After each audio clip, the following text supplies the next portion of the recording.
fazemos. Aleluia. Quanto mais você conhece da palavra, mais você é cobrado. Quanto mais conhecimento você tem, mais você tem que vigiar para que as pessoas não achem falha em você. Mas sabe o que acontece? As pessoas apresentaram uma igreja para o mundo que não pode pecar, que não pode errar, que não pode falhar. Ei, nós não somos super crente, não somos super homens, sabe? Nós temos as nossas falhas, nós temos as nossas fraquezas. Não é porque nós somos de Deus que nós não vamos errar. Olha aí, Jesus. Nós sim devemos vigiar. A Bíblia diz assim: filhinhos, não peca, mas se pecar, nós temos um advogado.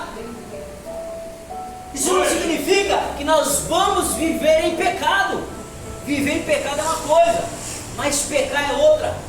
Pecar é quando você vacila e peca, mas viver em pecado é quando você vive constante prática do erro, vive constantemente, sabe, fazendo aquilo que desagrada a Deus. Jesus já nos libertou da escravidão do pecado. Paulo falou assim, ó: como nós que morremos para o pecado, como é que a gente vai voltar para o pecado de novo se nós estamos mortos para ele? Não tem como.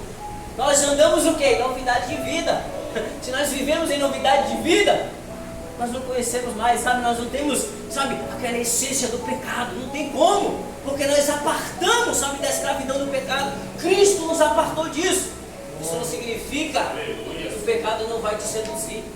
Isso não significa que ele não vai querer te atrair. É por isso que Jesus fala: se os teus olhos forem bons, teu corpo todo terá luz. Mas se os teus olhos forem maus, tão grandes trevas do teu ser será. Então nós temos o quê? Comer a palavra, se alimentar todos os dias, fazer dela o nosso travesseiro, se aprofundar, meditar, porque é ela que vai nos proteger. Glória a Deus, aleluia. A pastora trouxe aqui o versículo do Salmo 91. A sua verdade é escudo e broquel. Ela vai te proteger, sabe, das armadilhas do inimigo. Glória a Deus. Efésios capítulo 6, a Bíblia diz: revestimos de toda a armadura de Deus.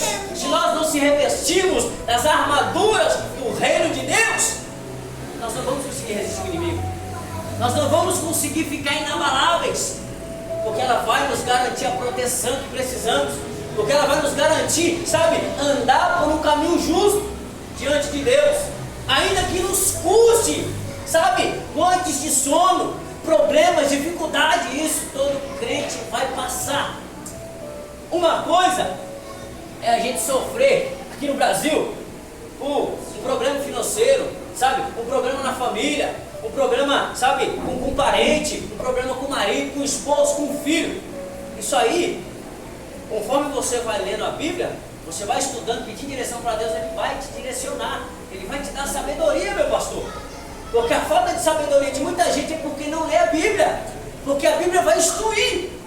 Mas se nós, sabe, estamos instruídos na palavra, nós vamos saber o caminho certo. No Brasil nós não passamos tanta dificuldade assim. O maior problema do brasileiro é financeiro. E às vezes é um marido, um filho, um esposo que está na bebida, que está na droga. Mas no Oriente Médio, os irmãos oram incessantemente, sem saber se vai acordar vivo. Aquela falta de disciplina. Sem saber se vai acordar vivo no outro dia. O Brasil é tão livre para poder pregar o Evangelho. Sabe que as pessoas não pregam. As pessoas não pregam. As pessoas não falam do amor de Cristo, que Ele fez na cruz, qual foi o trabalho que Ele fez, o que nos resultou com essa cruz. Só se prega que Deus vai te dar, que Deus vai te abençoar, e o seu inimigo vai te ver, você no palco, e ele vai te aplaudir. Que Deus é esse? Deus quer salvação para todos. Deus não quer que, sabe, um aplauda e o outro sofra, não. A Bíblia diz assim que Deus quer que todos os homens se salvem. Mas será que todos querem ser salvos? Não. O lago, sabe, de fogo que está preparado para Satanás não é para os homens, mas os homens serão levados para lá porque estão servindo ao diabo, estão servindo ao reino das trevas. Então nada impedirá com que eles vão para lá junto com Satanás. Infelizmente, irmãos, infelizmente, há muitos homens de Deus, sabe, como o pastor Carlos, o pastor Juliano, e se preocupa em levar o rebanho a um caminho justo, a um caminho correto, a um caminho da verdade. Mas infelizmente tem muito louco. Jesus disse aos seus discípulos: eu vos enviarei ovelhas para o meio de lobos. Jesus já deixou bem claro: antes de perseguirem vocês, perseguiram um amigo comigo. O reino de Deus, irmãos, nos custa, e é difícil, não é fácil. Você tem que se negar, você tem que orar, sabe? Você deixar de fazer coisas que você quer para servir a Deus. É você se despir, é você deixar para lá o que você quer para servir a Deus, tá? Para estar à mercê do reino de Deus. Faça isso, irmãos. Eu tenho as minhas falhas também. Você vê eu pregando aqui, mas eu sofri muito para poder pregar do jeito que eu prego hoje. Eu gemi, irmãos. Passei 14 anos da minha vida comendo, sabe, bolotas, por falta de conhecimento. Por falta de conhecimento, eu comi muita bolota. Tem muito burro em ponta de faca. Hoje, o Senhor me agraciou, me deu conhecimento, porque o conhecimento que eu tenho não é meu, irmãos. Eu prego com graça, porque é o Espírito Santo de Deus que me usa. Eu prego com virtude, porque é o Espírito de Deus que me usa. Porque eu posso subir aqui e falar diversas palavras de sabedoria e de conhecimento. Se eu não tiver graça, nenhuma delas vai te convencer. Se Deus não me usar, não vai ter resultado nenhum na sua vida. Então tudo isso que eu ministrei a vocês é a graça de Deus, irmãos. É o poder de Deus. Porque o poder de Deus na vida do crente é para isso. É para que o Evangelho seja pregado e as pessoas se arrependam. É para isso. O poder de Deus em Pentecoste foi para esse objetivo. Para que o Evangelho, sendo pregado, as pessoas sejam, sabe, lançadas aos pés de Cristo em arrependimento, para poder querer Cristo de fato. Nós precisamos pregar um Evangelho verdadeiro. O Evangelho que não precisa fazer curva, ele é direto. Sabe, ele vai na divisa das juntas e das medulas. Ela é apta para discernir os pensamentos e intenções do coração. Não sou eu, irmãos, é a palavra que diz.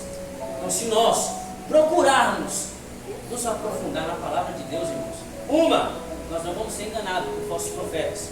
Outra, nós não seremos, sabe, enganados por espíritos enganadores, porque devemos buscar o discernimento de espíritos enganadores que estarão sendo usados por espíritos enganadores. Pessoas que falam em língua estranha, não é de Deus, é discernimento, para você discernir o que é de Deus e o que não é, irmãos. Porque João vai dizer, né, que Deus nos deu o entendimento, abriu a nossa mente, para que a gente entenda o que é nos dado. A igreja precisa entender que é dado a ela. E quando Deus dá, Deus não faz confusão, irmãos. Mas quando o diabo chega, ele causa confusão, causa contenda, causa discórdia. Sabe, o reino dele é dividido. Porque ele vive sob jugo. É viver em discórdia, é viver em discussão, sabe, viver fazendo intriga. Que essa mensagem, irmãos, possa estar guardada na tábua do coração de vocês.